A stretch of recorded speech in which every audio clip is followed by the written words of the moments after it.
మహాగణాధిపతియే నమః. సదాశివసమారంభాం శంకరాచార్య మధ్యమాం అస్మదాచార్య పర్యంతం వందే గురు పరంపరాం. శ్రీమాత్రే నమః. వైబ్రెంట్ భక్తి ప్రేక్షకులకి స్వాగతం. జూన్ 2024 సంవత్సరం సంబంధించి మాస ఫలితాలు తెలుసుకుందాం. ముందుగా ద్వాదశ రాశుల వారికి శుభాశుభ ఫలితాలు ఏ విధంగా ఉంటాయి అని తెలుసుకోబోయే ముందర ఈ మాసంలో అసలు గ్రహాల యొక్క సంచారం ఏ విధంగా ఉంటుంది అనేది తెలుసుకుందాం. ఈ మాసం మనకి రవి జూన్ 15వ తేదీన మిథునంలోకి ప్రవేశించడం అనేది జరుగుతోంది. అలాగే కుజుడు జూన్ 1వ తారీఖు మేషరాశిలోకి పగలు 3:37 ప్రవేశిస్తాడు.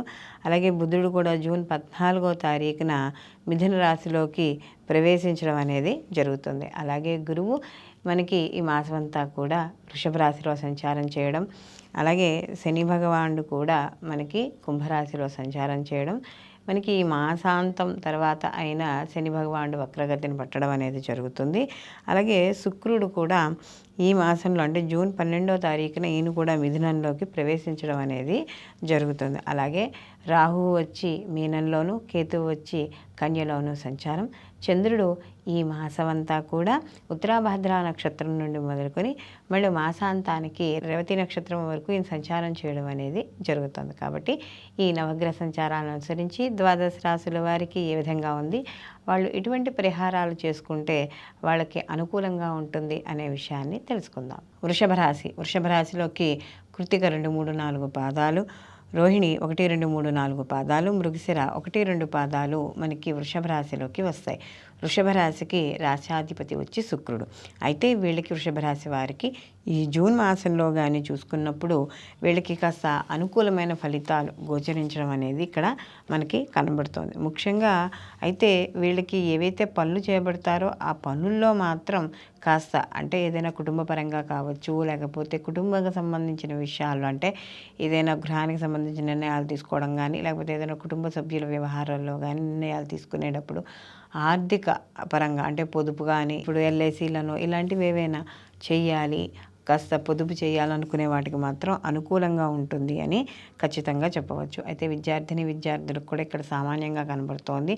ఆరోగ్య విషయాల్లో మాత్రం తప్పనిసరిగా జాగ్రత్త వహించాలి. ఎందుకంటే వీళ్ళకి మాస ప్రారంభంలోనే కుజుని యొక్క ప్రభావం అనేది వ్యయస్థానంలో ఉంటుంది. కాబట్టి కాస్త ఆరోగ్య విషయాల్లో ఎప్పటికప్పుడు అంటే ఎవరైనా సర్జరీలు చేయించుకునే వాళ్ళు కానీ, రక్తపోటుకు సంబంధించిన అంటే బీపీ ఇలాంటి వాటి విషయాల్లో కాస్త అనుకూలంగా ఉండాలి. అలాగే రక్తహీనత ఇలాంటివి కూడా వచ్చే అవకాశం అనేది కనబడుతోంది. కాబట్టి ఇలాంటి విషయాల్లో వృషభ రాశి వాళ్ళు తప్పకుండా జాగ్రత్త అనేది వహించుకోవాలి. అలాగే కాస్త ఆర్థికపరమైన విషయాల్లో అనుకూలంగా ఉన్నప్పటికీ కూడా మధ్యలో కొన్ని అనుకోని ఖర్చులు అనేవి కూడా ఇక్కడ వీళ్ళకి ఏర్పడడం అనేది జరుగుతుంది. అలాగే కొంత ఆవేశపూరితంగా మాట్లాడే మాటలకు కానీ, లేకపోతే ఎవరైనా ఏదైనా అంటే దానికి తొందరపడి రియాక్ట్ అవ్వకుండా ఉండడం ద్వారా కొంత అంటే ఏదైనా గొడవలకు కానీ వాటికి కానీ దారి తీసే అవకాశం ఉంటుంది. కాబట్టి అలాంటి విషయాల్లో కాస్త అనుకూలంగా ఉంటుంది.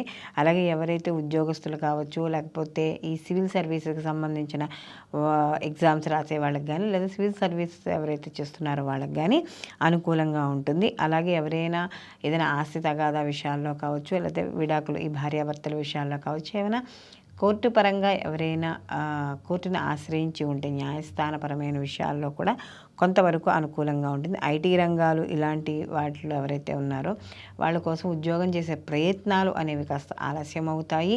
అలాగే ఉద్యోగాల్లో కూడా కాస్త చిన్న ఒడిదుడుకులు అనేవి కొద్దిగా ఏర్పడడం అనేది జరుగుతుంది. అలాగే ఎవరైనా విదేశీ విద్య, దూర విద్య కోసం ఎవరైతే చేస్తున్నారో వాళ్ళకి కాస్త అనుకూలంగా ఉంటుంది. కానీ వాళ్ళకి వచ్చే రిజల్ట్ అనేవి కొద్దిగా ఆలస్యం అయ్యే అవకాశం అనేది ఇక్కడ మనకి కనబడుతోంది. అలాగే సంతాన విషయాల్లో కావచ్చు, భార్యాభర్తల విషయాల్లో కావచ్చు ఇక్కడ సామాన్యంగా ఉండడం అనేది జరుగుతుంది. మొత్తం మీద వీళ్ళకి కానీ చూసుకుంటున్నప్పుడు ఈ ఆరోగ్య విషయాల్లో మాత్రం ఈ వృషభ రాశి వాళ్ళు ఈ జూన్ మాసంలో తప్పనిసరిగా జాగ్రత్త అనేది వహించుకోవాలంటే ఎక్కువగా హాస్పిటలైజేషన్ అవ్వడం, లేకపోతే ఎక్కువగా డాక్టర్ని సంప్రదిస్తూ ఉండడం ఇలాంటివి కొంచెం కనబడుతూ ఉంటాయి. అలాగే నోటికి సంబంధించినవి, చర్మ సంబంధించిన వ్యాధులు ఇలాంటివి కూడా రాకుండా జాగ్రత్తగా చూసుకోవడం అనేది మంచిది. అలాగే సినీ, కళ, రాజకీయ రంగాల్లో ఉన్న వాళ్ళందరికీ కూడా కాస్త అనుకూలంగానే ఉంది. కొంతవరకు వీళ్ళకి శుభవార్తలు వినే అవకాశం అనేది ఇక్కడ మనకి కనబడుతోంది. అలాగే సంతాన విషయాల్లో కూడా వాళ్ళకి సంబంధించిన ఆరోగ్య విషయాలు, చదువు విషయాల్లో కొంతవరకు అసంతృప్తి ఏర్పడడం అనేది ఇక్కడ మీకు కనబడుతోంది. కాబట్టి వీళ్ళు ప్రతి నిత్యము కూడా వీళ్ళు సుబ్రహ్మణ్య ఆరాధన చేసుకుంటూ ఉండడము, దీనితో పాటుగా వీళ్ళు లక్ష్మీ గణపతి ఆరాధన ప్రతిరోజు చేయడం ద్వారా, అంటే గరికితో మనకి గణపతిని ఆరాధన చేయడం ద్వారా మరిన్ని మంచి ఫలితాలు పొందడం అనేది జరుగుతుంది. సర్వేజన సుఖినో భవంతు. లోకా సంస్థ సుఖినో భవంతు.